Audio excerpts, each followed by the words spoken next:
Hello everyone. So welcome to the another lecture of Pharmacotherapeutics 1. After COPD हम आज एक नया टॉपिक लेके आए हैं जो है ड्रग इंड्यूस्ड लंग डिसऑर्डर और ड्रग इंड्यूस्ड पल्मोनरी डिसऑर्डर भी इसको बोलते हैं। ये टॉपिक भी बहुत ही इंपॉर्टेंट है एग्जाम पॉइंट ऑफ व्यू के लिए। जनरली हमको हर क्वेश्चन पेपर में 5 मार्क्स का क्वेश्चन इस टॉपिक से देखने को मिलता है, ड्रग इंड्यूस्ड पल्मोनरी डिसऑर्डर से। तो क्या है ये ड्रग इंड्यूस्ड पल्मोनरी डिसऑर्डर? मैंने थोड़ा एग्जाम फ्रेंडली नोट बनाया है यहाँ से टेक्स्ट बुक से लेके, तो उसको हम डिस्कस करेंगे। तो ये जो ड्रग इंड्यूस्ड पल्मोनरी डिसऑर्डर है इसके बारे में चलो एक एक करके देखते हैं। These are very exam friendly note, you can share with your friends also. और इसका जो नोट है मैंने वो ऑलरेडी टेलीग्राम चैनल में डाल दिया है, तो आप वहां पे इसका नोट आपको मिल जाएगा। तो लेट्स सी। तो जो ड्रग इंड्यूस्ड लंग डिसऑर्डर है इस encompasses spectrum of lung injuries caused by the drug generally as an ADR. तो जितने भी ये ड्रग इंड्यूस्ड लंग डिसऑर्डर्स हैं ये जनरली ड्रग्स के एडवर्स ड्रग रिएक्शंस हम इनको मान सकते हैं। और इसमें बहुत सारे टाइप के लंग इंजुरी आते हैं जो हम आगे एक एक करके डिस्कस करेंगे। डीआईएलडी में involve various part of respiratory system like parenchyma, airway, pleura, vasculature और मसल्स, राइट। तो लंग्स में जितने भी एनाटॉमिकल स्ट्रक्चर्स है, जो भी अपने छोटे छोटे पार्ट्स है, राइट। तो जैसे लंग पैरेंकाइमा हो गया, लंग सेल्स टिश्यूज हो गए, एयरवे हो गया, ब्रोंकियल्स हो गए, ऐसे प्लूरा उसका जो कवरिंग है, और ऐसे ही जो अपना वेस्कुलेचर है, ब्लड सर्कुलेशन है, या फिर जो मसल्स है, पल्मोनरी मसल्स है, वो सारे कोई भी इसमें इफेक्ट हो सकता है और मल्टीपल चीजें भी एक साथ में इफेक्ट हो सकती है ड्रग इंड्यूस्ड लिवर डिसऑर्डर में, ये बताने की कोशिश कर रहा है। More than hundreds of drugs are link to the DILD. तो आज के डेट में बहुत ज्यादा ड्रग्स डीआईएलडी करा सकती है।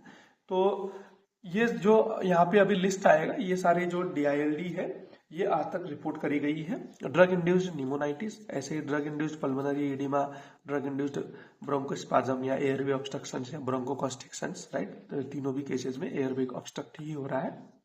ऐसे ही ड्रग इंड्यूस्ड प्लूरल डिसीजेज हो रहा है, ड्रग इंड्यूस्ड पल्मोनरी हेमरेज हो रहा है, drug induced vascular disorder, drug induced muscular disorder, drug induced cough, right. ये जो इतने सारे ये देखने को मिले ना, ड्रग इंड्यूस्ड पल्मोनरी एडिमा हमने यहाँ पे डिस्कस कर लिया।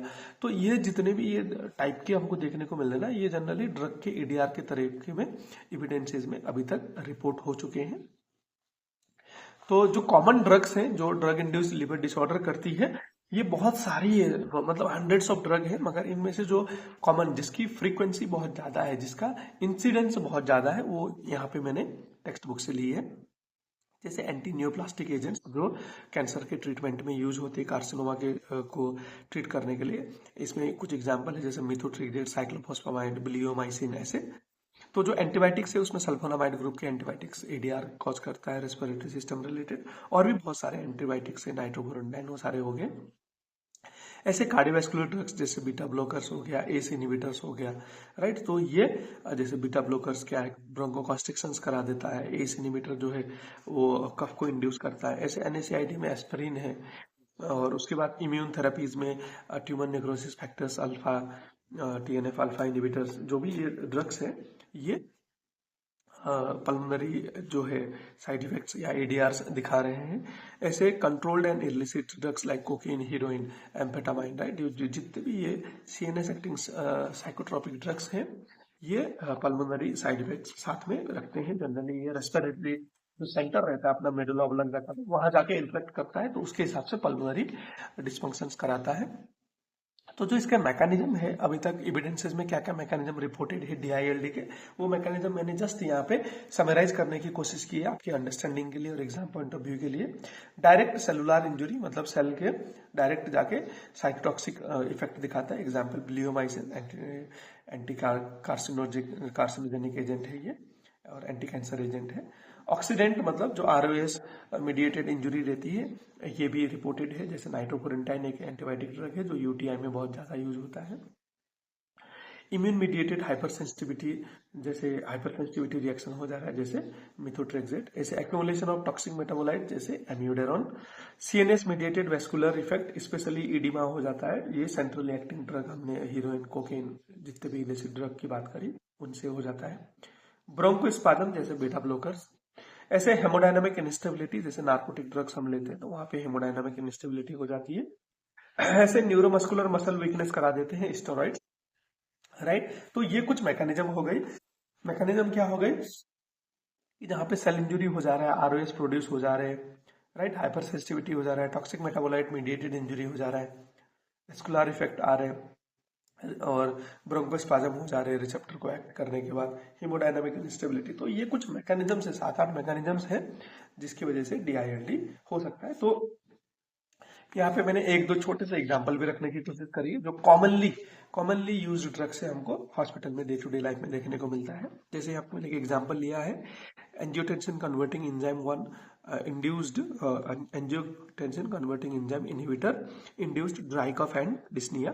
तो इसमें क्या हो रहा है, आदमी को ड्राई कफ और डिस्निया हो जाते हैं। एग्जाम्पल कैप्टोप्रिल और इरानाप्रिल। ये क्या करते हैं, ये ड्रग जैसे हमारे बॉडी में जाते हैं तो ये ब्रेडिकाइनिन को एक्युमुलेट करना चालू होते हैं। जैसे ये ब्रेडिकाइनिन हमारे बॉडी सिस्टम में एक्युमुलेट होते हैं तो ये कफ सेंटर को स्टिमुलेट करते हैं और आदमी को ड्राई कफ होना चालू हो जाता है। और जो ये क्या बोलते हैं, अपने जो फाइबर रहते हैं कफ सेंटर में उसको जाके सेंसिटाइज कर देते हैं, जिसकी वजह से ड्राई कफ और डिस्निया हमको देखने को मिलता है। सिम्टम में जनरली कफ, डिस्निया और एंजियोएडिमा रेयर केसेस में हमको देखने को मिलता है। तो इसको हम मैनेज कैसे करेंगे? सबसे अच्छा यही है कि हम ड्रग को स्टॉप करके कोई और एंटी हाइपरटेंसिव ड्रग यहाँ पे यूज करें। होप ये वाला जो छोटा सा कॉन्सेप्ट है आपको समझ में आ गया होगा। ऐसे ही मैंने एक और बहुत छोटा और जो प्रैक्टिकल देखने को मिलता है वो वाला ड्रग इंड्यूस्ड पल्मोनरी डिसऑर्डर लेके आया हूँ। जैसे बीटा ब्लोकर्स इंड्यूस्ड ब्रोंकोस्पाज्म, जैसे इसमें स्पेशली प्रोप्रानोलोल। ये क्या करता है, बीटा 2 रिसेप्टर है जो एयरवे, उसमें भी इसकी कुछ एफिनिटी रहती है और ये फिर उसको अटैक करके उसको ब्रोंकोस्पाज्म कर देता है, जिसकी वजह से आदमी को वीज, डिस्निया और सीवियर इश्यू देखने को मिलते हैं। और ये चीजें आस्थमेटिक पेशेंट्स पे और ज्यादा वर्स हो जाती है। अगर हमको बीटा ब्लोकर यूज ही करना है तो हमको cardio selective beta blockers use करना पड़ेगा, जैसे मेटोप्रोलोल, या फिर हमारे पास और भी बहुत सारे एजेंट्स हैं तो वहां पे हम कोई और दूसरे कैटेगरी के ड्रग यूज कर सकते हैं। हाउएवर अगर बीटा ब्लोकर्स ही देना जरूरी है तो हम कार्डियो सिलेक्टिव बीटा ब्लोकर्स में जा सकते हैं। होप ये वाला आपको समझ में आ गया होगा।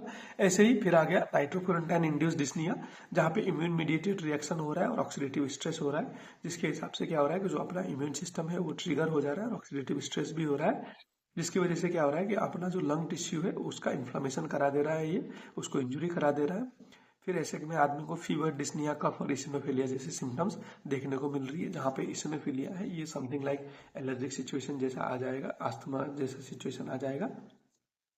तो ऐसे केसेस में हम क्या करेंगे, ड्रग को बंद करके और कोई दूसरा एंटीबायोटिक हम सिलेक्ट करेंगे। होप ये आपको S inhibitors induced cough, beta blocker induced bronchospasm और नाइट्रोफुरेंटाइन इंड्यूस्ड डिस्निया आराम से समझ में आ गया हो। तो ये तो हो गए कुछ इसके स्पेसिफिक चीजें।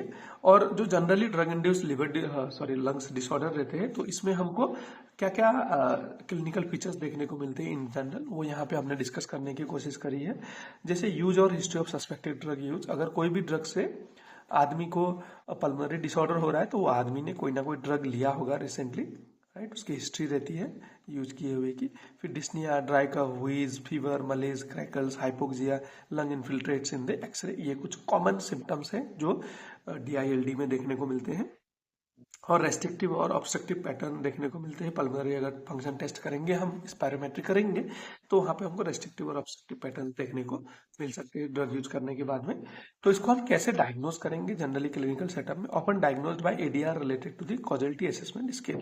तो अगर किसी ड्रग की वजह से ये ADR के तरह हो रहा है तो हमको कॉजलिटी असेसमेंट स्केल रहती है। अभी सेकेंड ईयर के लेवल में आपने इसको नहीं पढ़ा है इतना, तो ये जो फोर्थ ईयर में जब आपका क्लिनिकल फार्मेसी आएगा वहां पे आप लोग पढ़ोगे कॉजलिटी असेसमेंट स्केल। कुछ स्केल्स रहते हैं इसमें, जैसे नारेंजोज स्केल बहुत ज्यादा यूज होता है, ऐसे WHO का स्केल है, राइट। ये जो स्केल है ये कॉजलिटी असेसमेंट करते हैं कि क्या ये जो इफेक्ट देखने को मिला है ये इस पर्टिकुलर ड्रग से है कि नहीं, ये हमको वो आइडिया देते हैं।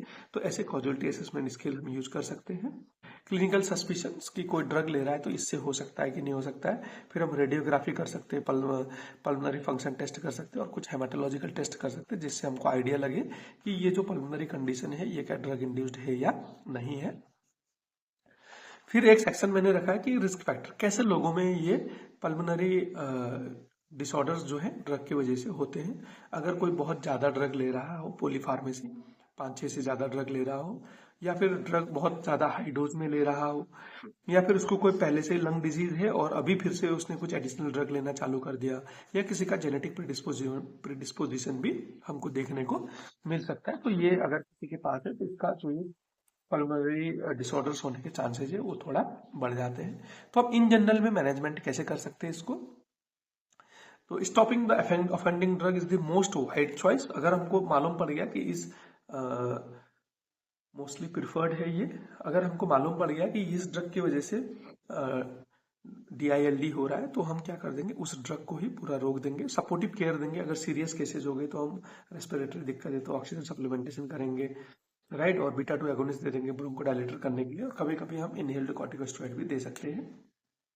अगर हाइपर सेंसिटिविटी वाला केस है तो वहां पे इनहेल्ड कॉर्टिकोस्टेरॉइड हमारा ड्रग ऑफ चॉइस बन जाता है।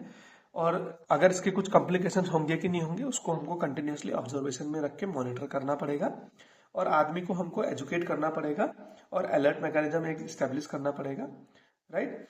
और जनरली इसमें क्या होता है ना कि येलो कार्ड सिस्टम है, या फिर अगर आदमी को किसी ड्रग से दिक्कत है, उसको पल्मोनरी डिसऑर्डर हो रहे, तो हम उसको एक वार्निंग जैसा कार्ड दे देंगे कि आपको इस ड्रग से ये दिक्कत फ्यूचर में भी हो सकती है। तो जहां जहां भी आप हॉस्पिटल में जाए ये कार्ड लेके जाए और ये कार्ड डॉक्टर को दिखाएं, तो डॉक्टर भी उस ड्रग को प्रिस्क्राइब करने से पहले हमेशा ध्यान देके ही ड्रग को प्रिस्क्राइब करेंगे। तो यहाँ पे एक सबसे इंपॉर्टेंट जो ड्रग है, do not try to queer.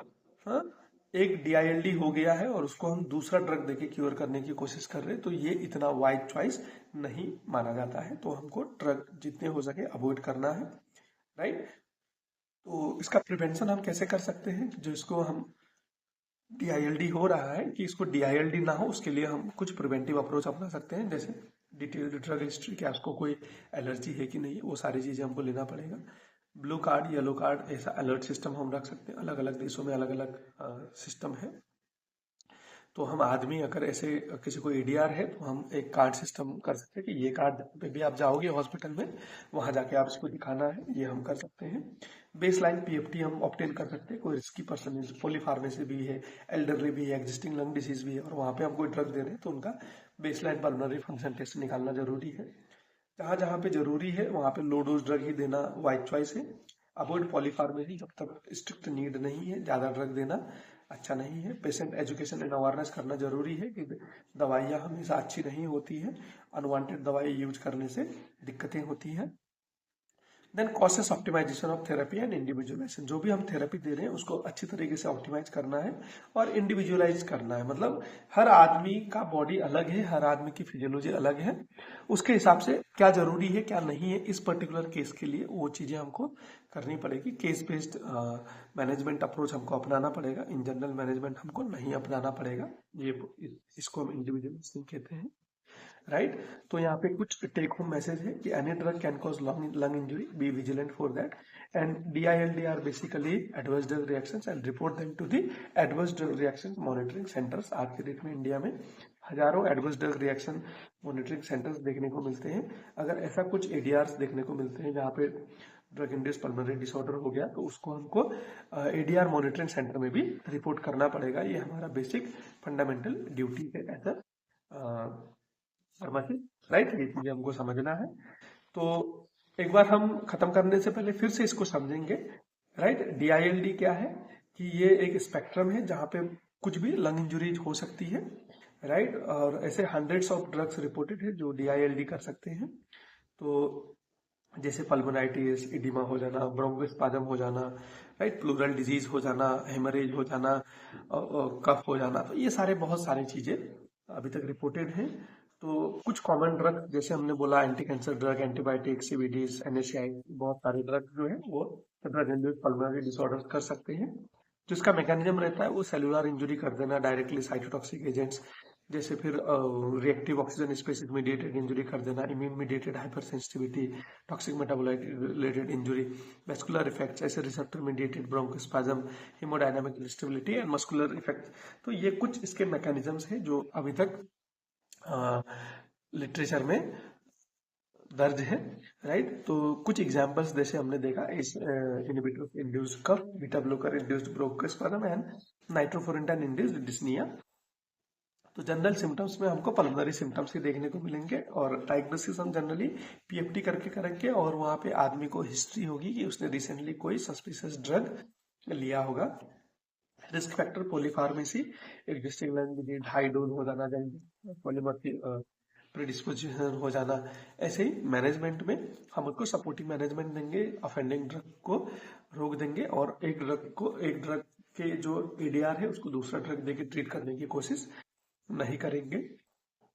And prevention is better than cure, तो जो ड्रग हिस्ट्री उसको अच्छे से लेंगे, कार्ड सिस्टम करेंगे और अब उसका रिस्की जो लोग हैं उनका हम पल्मोनरी फंक्शन टेस्ट करेंगे, राइट। लो डोज ड्रग लेंगे, पॉलीफार्मेसी को अवॉइड करेंगे, लोगों को एजुकेट करेंगे, अवेयर करेंगे और थेरेपी को इंडिविजुअलाइज करेंगे।